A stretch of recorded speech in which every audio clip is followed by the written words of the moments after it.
I want to touch on one area which is ever coming up in conversation, right? Especially as I work with more junior, without sounding condescending, but the budding CISOs, if you like, and C-level executives and leaders in the industry, is certifications.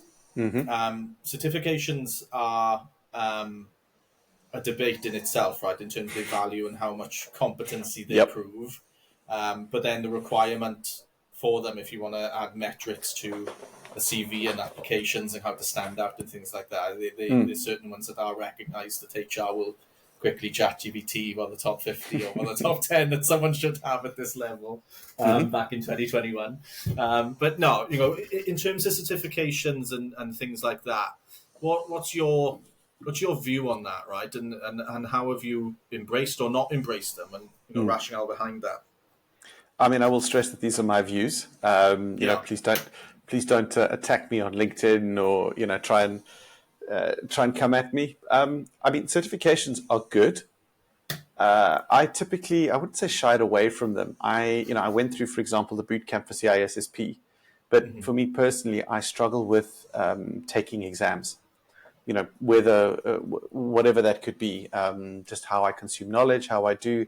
I'm far more of a practical learner. So I struggled a lot in like lockdown when everything was being done remotely and suddenly, training and stuff was sitting watching a video. And I find sitting looking at a screen, trying to pay attention to a video is just dire.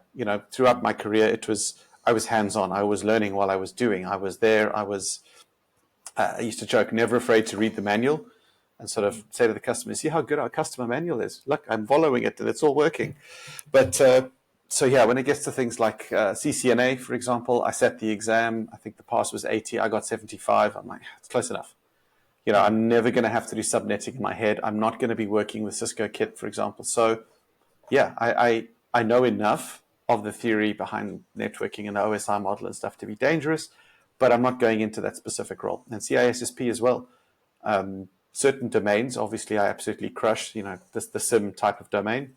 That was my bread and butter. But then actually found I really, really enjoyed things like encryption, learned about like the CIA triangle, those sorts of concepts, which were very valuable, very useful. And I think certifications are good for an assumed body of knowledge. The same with a university degree. You spend 3 years, you got this degree, you can step out and confidently say, well, I learned about the following. So if I walk into a role, I can do the following. Or rather, I know the theory behind the following.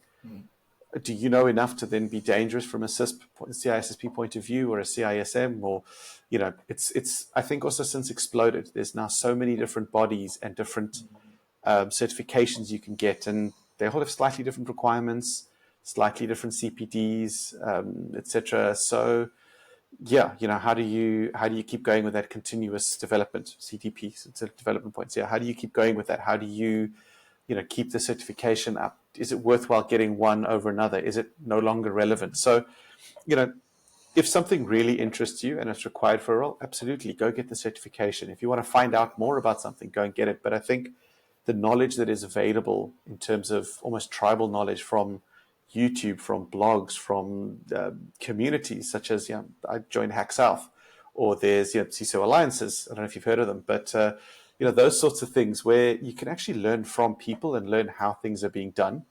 I think for enough knowledge to be dangerous, and almost I wish certifications would take practical into consideration.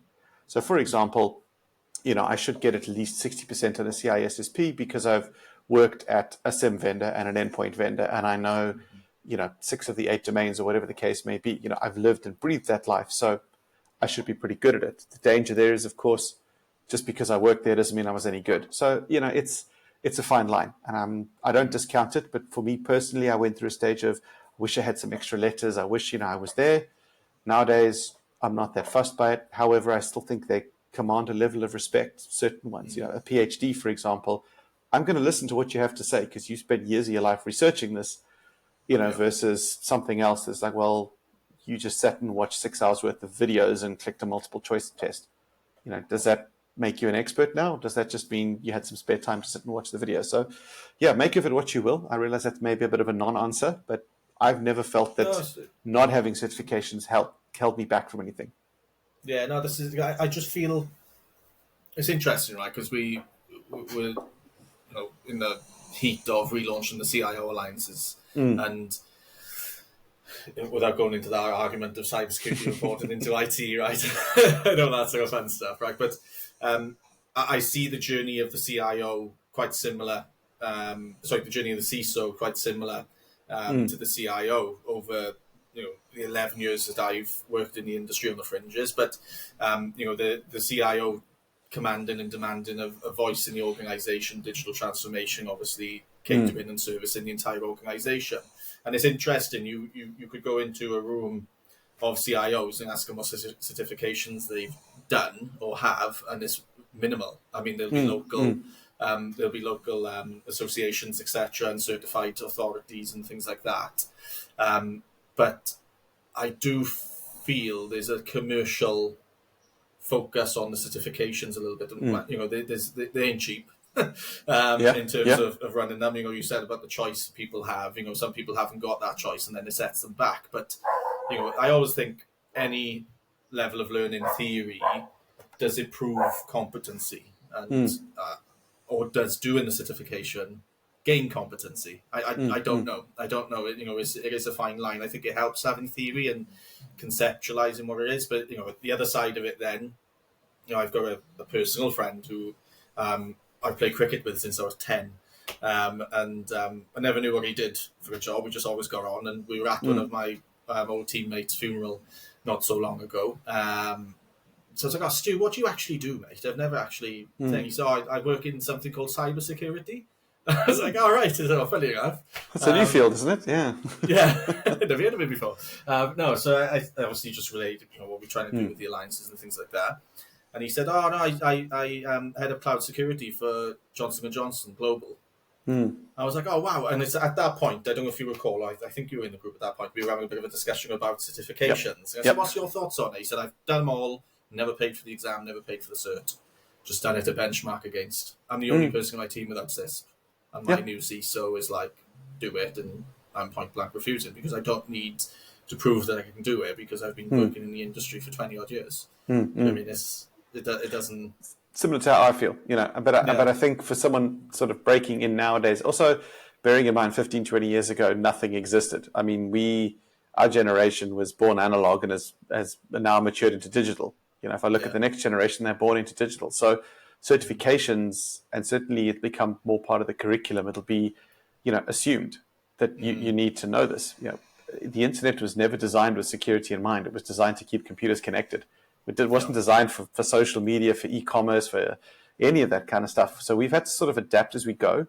And I think as we've grown this cybersecurity thing, collectively, we've realized maybe some standardization is a good thing. So we need some certification so people know they're not repeating the same mistakes, learning the same stuff. We've taught them, we've trained them, they're at this level. So I think it's good, and it's going to become not necessarily you have to have this cert for this job, but it'll just become more in terms of the knowledge everywhere.